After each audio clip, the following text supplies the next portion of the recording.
Hello everyone, this is Satya and I welcome you all to the channel जिनसे ज़िंदगी। तो ये वीडियो हमारी सी कैट प्रिपरेशन का सीरीज़ का 9th पार्ट है। ओके, बाकी के पार्ट भी मैंने अपलोड किए हुए हैं एक प्लेलिस्ट में। सी कैट प्रिपरेशन सीरीज़ नाम की प्लेलिस्ट है जिसकी लिंक मैं डिस्क्रिप्शन में डाल दूँगा। ओके, तो वो भी जाके देख लेना।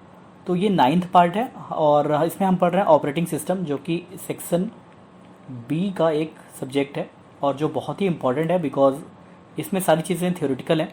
तो इट्स क्वाइट इजी, इसमें कम एफर्ट करके अच्छा स्कोर किया जा सकता है। ओके, तो हमने प्रीवियस वीडियोस में देखा था कि ऑपरेटिंग सिस्टम होता क्या है। ठीक है, ये हार्डवेयर और सॉफ्टवेयर के बीच में एक इंटरफेस प्रोवाइड करता है। यूज़र के कह लो कि तुम्हारा हार्डवेयर जो सिस्टम का हार्डवेयर है और यूज़र जो है उसके बीच में वो इंटरेक्ट कराता है।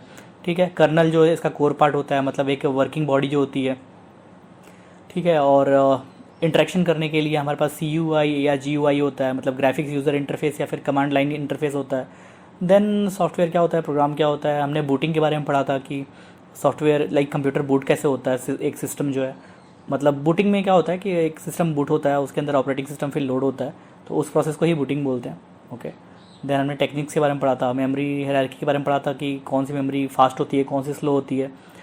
ठीक है, फिर हमने फंक्शन देखे थे कि ऑपरेटिंग सिस्टम के कौन कौन से फंडामेंटल फंक्शन है और कौन से एक्स्ट्रा फंक्शन है। मैंने बताया भी था कि ये एक इम्पॉर्टेंट पार्ट है।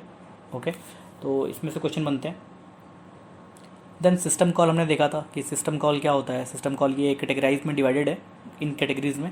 ठीक है, सिस्टम कॉल मैंने बताया था कि अगर तुम्हें कर्नल यानी कि ऑपरेटिंग सिस्टम से कोई काम करवाना है तो तुम जो रिक्वेस्ट जनरेट करोगे वो ही सिस्टम कॉल होता है। ठीक है, ड्यूअल मोड बताया था मैंने कि एक सिस्टम मोड होता है और एक यूज़र मोड होता है। मतलब कि सिस्टम मोड में जैसे कोई चीज़ इंस्टॉल कर रहे होते हो तो जो सिस्टम लेवल पे चेंजेस करता है वो सिस्टम, तब हमारा जो लैपटॉप है या जो हमारी काम है या जो प्रोसेस है वो सिस्टम मोड में काम कर रहा होता है। और यूज़र मोड में जैसे कि हम बाकी जो एप्लीकेशन रन कर रहे होते हैं जिसमें कि बहुत ज़्यादा प्रिविलेज एक्सेस या कोई परमिशन की ज़रूरत नहीं पड़ती है, तो वो यूज़र मोड होता है। तो सिस्टम मोड जो होता है वो कर्नल स्पेस यानी सिस्टम स्पेस में रन करता है, और जो हमारा यूज़र मोड होता है वो हमारा यूज़र स्पेस में रन करता है।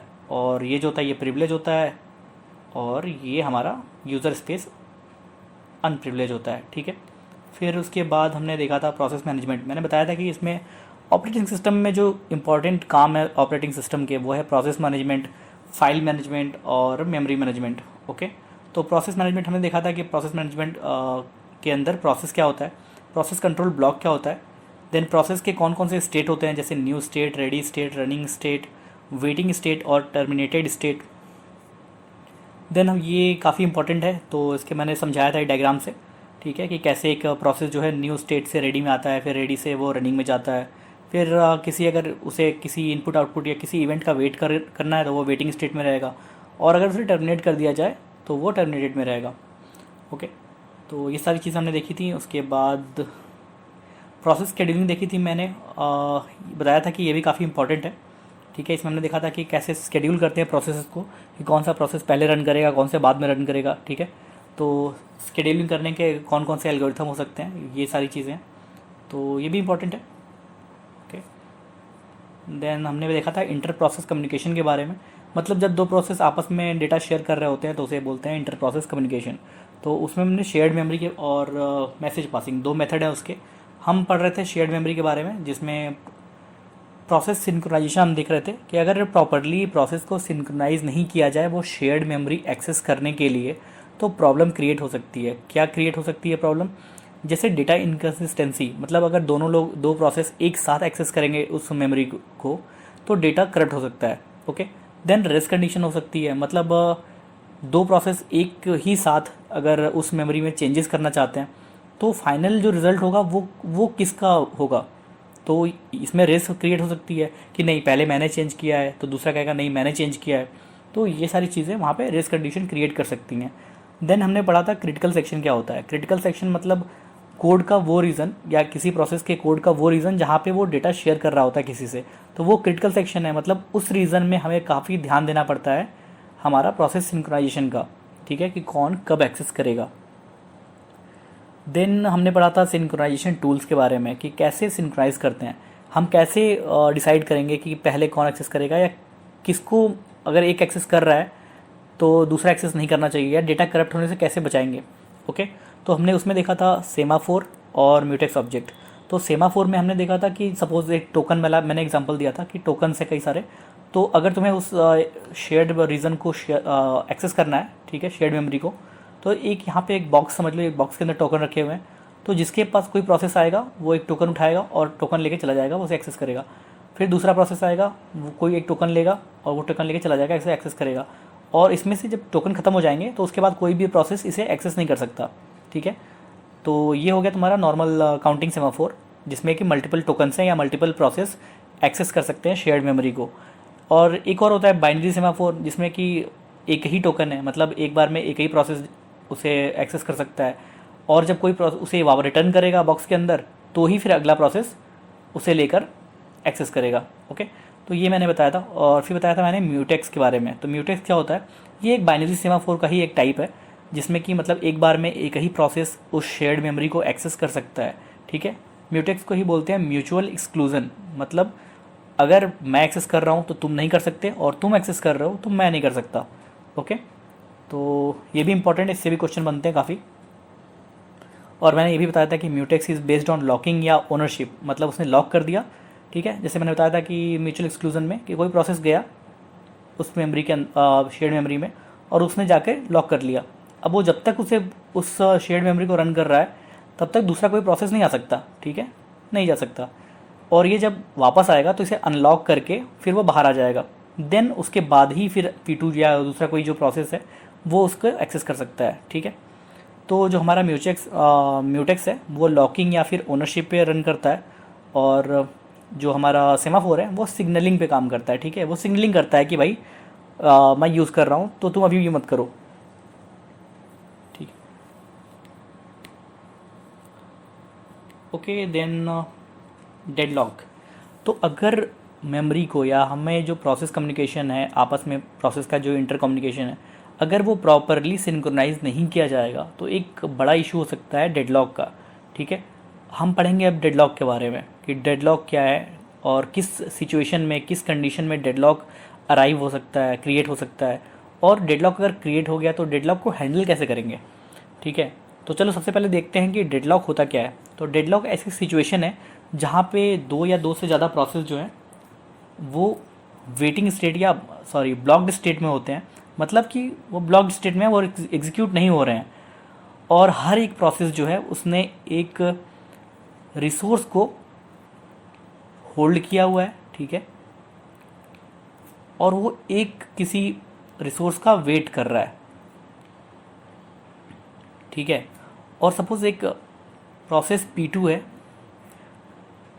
तो P1 जिसका वेट कर रहा है उसे किसने एक्सेस किया हुआ है, उसे P2 ने होल्ड किया हुआ है, P2 किसने उसे होल्ड किया हुआ है, और P2 जिसका वेट कर रहा है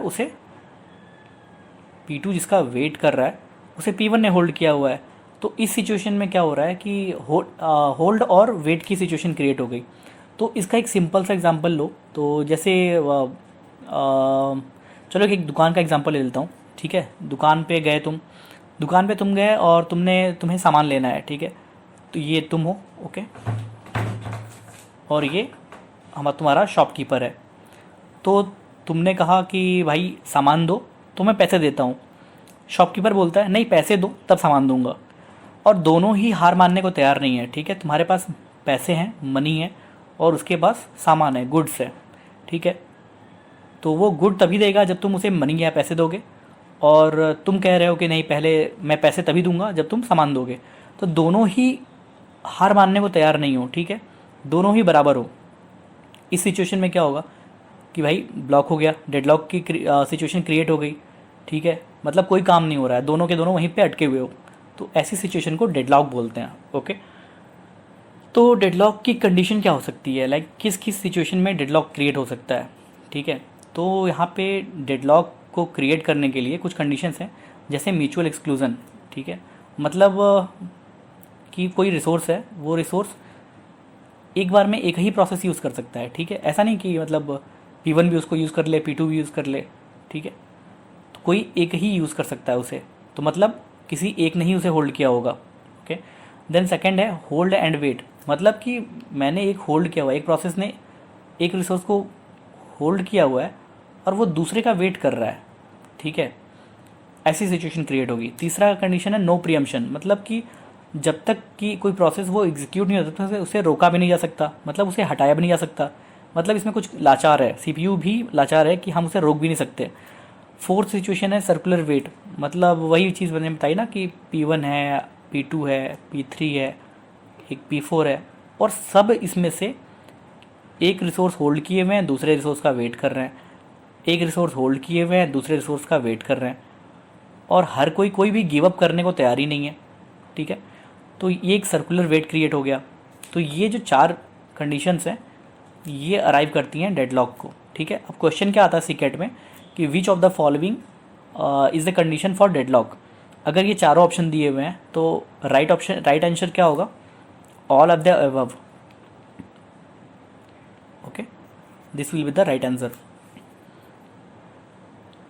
अगर इसमें से चारों में से कोई एक भी सिचुएशन अगर हम ब्रेक कर देते हैं तो डेडलॉक ब्रेक हो जाएगा, ओके।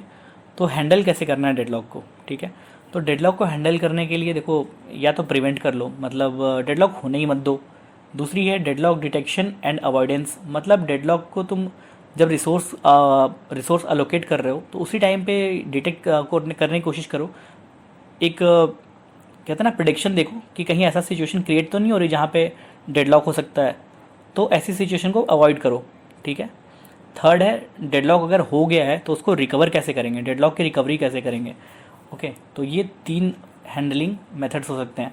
तो डेडलॉक रिकवरी के लिए वही है कि उसे किल करना पड़ेगा, मतलब किसी एक उसमें से प्रोसेस को, अगर एक सारे प्रोसेस लगे हुए हैं सर्कुलर वेट में है, ठीक है, तो किसी भी अगर एक प्रोसेस को किल कर दिया जाए, ठीक है, सपोज इसको किल कर दिया, ठीक है, तो इसका रिसोर्स फ्री हो गया, वो अगले के लिए अवेलेबल हो जाएगा, तो जो हमारा सर्कुलर वेट था वो ब्रेक हो जाएगा और डेडलॉक फेल हो जाएगा, डेडलॉक ब्रेक हो जाएगा हमारा, ठीक है। तो ये 3 मेथड्स हैं डेडलॉक को हैंडल करने के या डेडलॉक को प्रिवेंट या कह लो ब्रेक करने के, ठीक है।